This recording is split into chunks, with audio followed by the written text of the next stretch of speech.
क्या आपको लगता है कि आज की तारीख में जो कंटेंट धर्म से जुड़ा हुआ अवेलेबल है, अगर मैं स्पेसिफिकली सिख धर्म की बात ही कर लूं, सिखी से जुड़ा हुआ जो कंटेंट है धर्म के मामले में, गुरु साहब के मामले में, क्या वो कंटेंट उतना रिस्पॉन्सिबिलिटी के साथ बनाया जा रहा है या उतना रिस्पॉन्सिबिलिटी के साथ अवेलेबल है, या फिर जो यूट्यूब की भाषा में बोला जाता है कि बस क्लिक बेट चाहिए तो थंबनेल ऐसा बना दिया कि वहां पर क्लिक बेट करके फौरन व्यूज आ जाए? इंटेंट आपको क्या दिख रहा है? देखो, ये असली सवाल यही है। Thank you for asking this. पहली बात तो ये क्लिक बेट का कल्चर हर जगह ऑनलाइन प्लेटफॉर्म पे है। सो ये सिर्फ धर्म की मामले में नहीं है, पॉलिटिक्स में। We are in the age of not misinformation, we are in the age of disinformation, अंग्रेजी में कहते हैं। विच मीन्स कि गलत इन्फॉर्मेशन को अगर आप ज्यादा पैसे खर्चेंगे वो ज्यादा फैलाई जा सकती है। सो इस रियलिटी में, इस संदर्भ में हमें चीजों को देखना बहुत जरूरी है। इनफैक्ट इसी संदर्भ में जब आपने शुरू किया आज का ये शो भी, ध्रुव राठी की जो आपने बात की, मैं उसके बारे में भी यही कहूंगा। देखो वो क्या कर रहा है।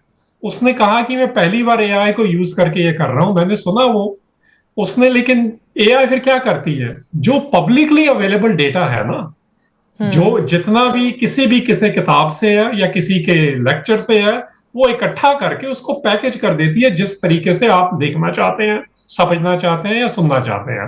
सो वो ध्रुव राठी ने किया। सो जो आजकल के कंटेंट क्रिएटर्स हैं ना, वो रिसर्चर्स नहीं है, ये बात समझनी बहुत जरूरी है। मैंने अगर एआई को यूज करना है, अगर मैं एग्जीक्यूटिव सेक्रेटरी पहले नहीं रख सकता था और रिसर्च असिस्टेंट नहीं रख सकता था, वो अब एआई हमको दे रही है। आप थोड़े से पैसे में उसका एक वर्जन लेके ये दोनों काम करा सकते हैं। इसका मतलब ये नहीं है कि वो कंटेंट की जानकारी रखते हैं। कंटेंट की जानकारी तो किसी एडिटर की रिस्पॉन्सिबिलिटी है, या जो यूट्यूबर है या इन्फ्लुएंसर है ध्रुव राठी जैसे, ये उनकी रिस्पॉन्सिबिलिटी बनती है। जो उन्होंने, मैं उनको इस चीज की, मुझे तो ये अच्छा भी लगा कि उन्होंने जब देखा कि कुछ ठीक नहीं लग रहा, कि इससे ठेस पहुंच रही है सिख भाईचारे को, वो भी at the end of the day है पंजाबी ना, 1966 में ही हरियाणा बना है, वो समझते हैं इन बातों को भी।